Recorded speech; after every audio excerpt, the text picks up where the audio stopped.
Memperhatikan siapa? Isa ala ibati, atas hamba-hambaku, fi lailatin nisfi min Sya'bana, pada malam nisfu Sya'ban. Berarti besok malam dicatat nggih, dicatat. Niki mboten dulur dhewe, mboten kula critani niki. Nggih. Fayaghfiru lil mustaghfirin, akan saya ampuni lil mustaghfirin, bagi orang yang benar-benar minta Makanya sudah setahun pandemi ini, ayo sering-sering istighfar. Kalau panjenengan khawatir dianggap bid'ah atau gimana, istighfar bareng-bareng di masjid habis maghrib, istighfar di rumah. Satafirwalladzim, satafirwalladzim, satafirwall. Oh satafirwall. Ini ilat sepuh kan ngoten. Astaghfirullah mbak, satafirwall. Astaghfirullah, satafirwall. Jadi astaghfirullahaladzim, sing minta astaghfiru rabbakum innahu kana ghaffara. Cepat-cepatlah kamu minta ampun kepada Allah. Yursilis samaa alaikum midrara. Ini mesti sudah dikasih soalnya hujannya. Yursilis samaa alaikum midrara, diturunkan air dari langit alias hujan. Wa yumditkum bi amwalin wa banin. Wa yumditkum itu diodot. Napa sing diodot? Bi amwalin, harta-harta kita akan diodot, maksudnya berbanyak. Wa banin, dan anak keturunan. Makanya istighfar itu bisa termasuk doa mujarab untuk agar lekas diberi anak. Kok lama sekali nggak punya anak? Amaliannya hanya membaca istighfar 100 kali setiap habis sholat. Astagfirullahaladzim, astagfirullahaladzim, astagfirullahaladzim, peng 100. Tapi mboten disingkat nggih. Astagfirullahaladzim peng 100. Nggih, soalnya mangke biasa niku amalian niku istiqomah sing berat. Ngoten nggih? Oke.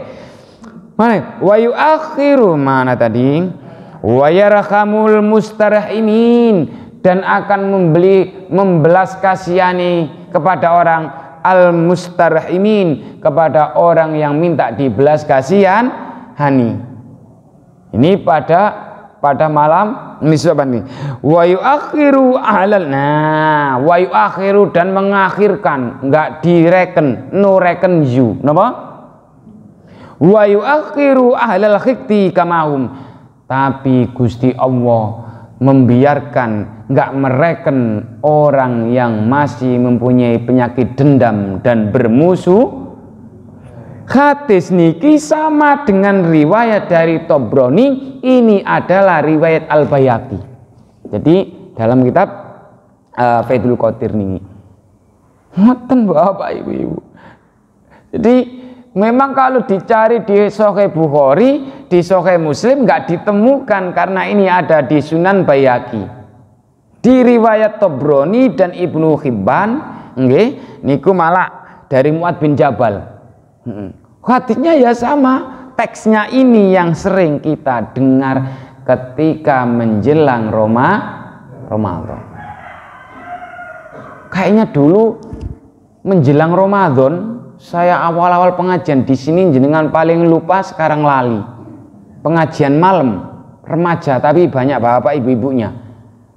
Bukan tema ini, tentang Rasulullah mengucapkan amin 3 kali sebelum naik imutan nih Pak jenengan. Nggih. Naik tangga yang pertama amin, tangga yang kedua amin, tangga yang ketiga amin. Salah satunya niku napa? Yang dibelokkan artinya, barang siapa seorang istri yang mempunyai kesalahan kepada suaminya terus tidak minta maaf, maka istri tadi puasanya tidak diterima. Mboten ngoten. Nggih.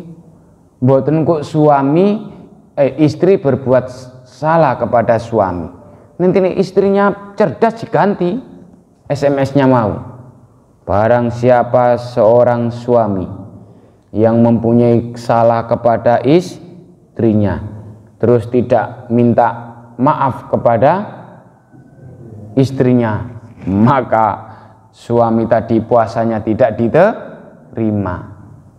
Padahal yang benar itu barang siapa seorang hamba Allah, umatnya Nabi Muhammad, menangi bulan Ramadan, tapi nggak minta ampun dan nggak mendapatkan ampunan, maka hamba tersebut adalah puasanya tidak diterima dan termasuk orang yang merugi.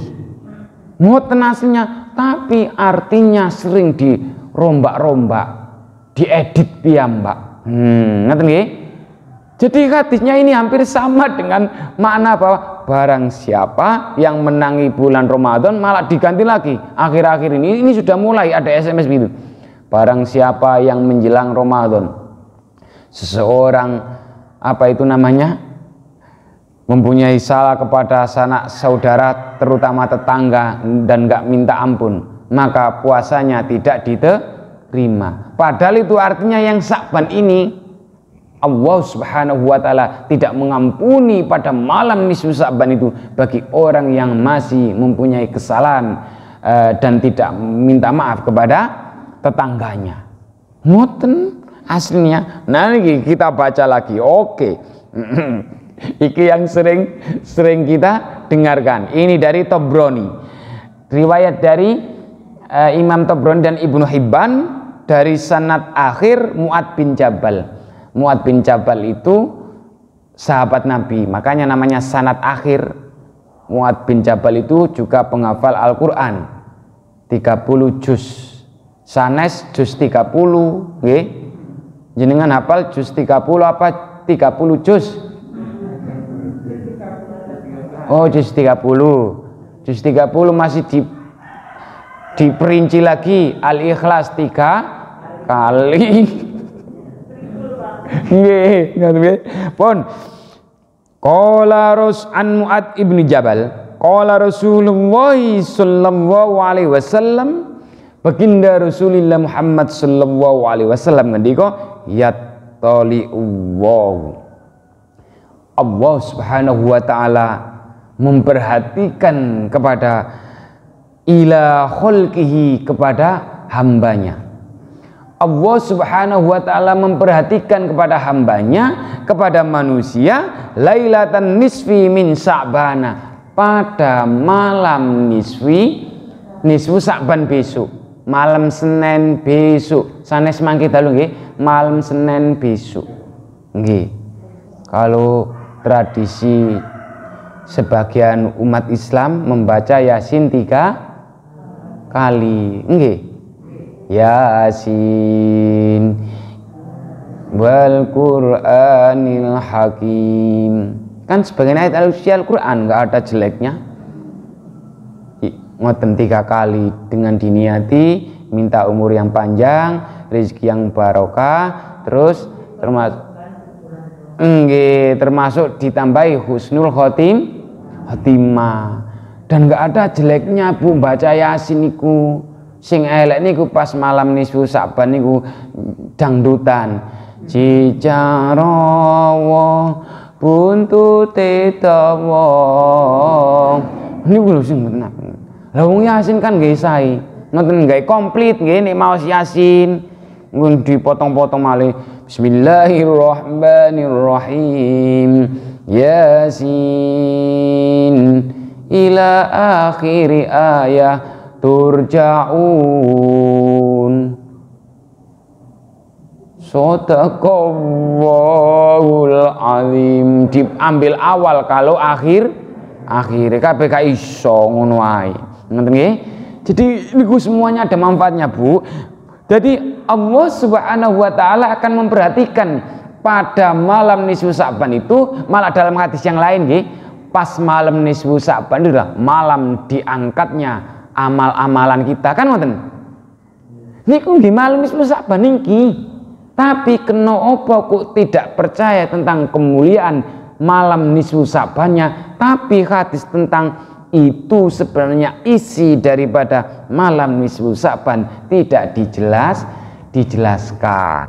Ngoten niku mana tadi Yattali'ullahu ila khalqihi, Allah memperhatikan kepada makhluk-makhluknya alias hamba-hambanya. Lailatan, kalau di sini tadi itu kepada orang yang mukmin, kalau di sini redaksinya kepada makhluk-makhluknya. Lailatan nisfi min Sa'bana, memperhatikannya Allah itu pada malam nisfu Sa'ban.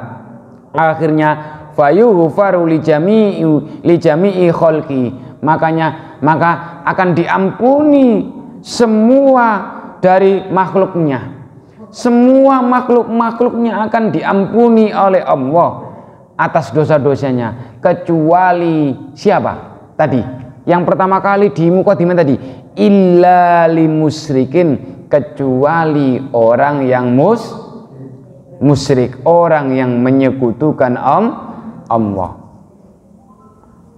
Makanya di dalam hadis yang lain, dosa besar niku wonten tiga.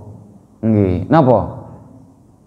Syirkum billah, menyekutukan Allah, wa uququl walidain, durhaka kepada orang tua. Jadi durhaka kepada kedua orang tua itu termasuk dosa besar. Begitu mulianya kedudukan orang tua, sehingga di dalam Al-Quran ada ayat terkait terkelindan. Salah satunya, kalau sudah berani ya'budunallaha wala tusyrikuna bisai'an, kalau sudah berani beribadah dan tidak menyekutukan Allah, maka wabil walidaini ihsana, maka harus berani dan wajib untuk berbuat baik kepada kedua orang tua. Mustahil orang ngaku ibadah, ahli sholat, ibadah kepada Allah, tapi masih wani kepada kedua orang tua. Ngoten niku mboten kanggo ibadahi.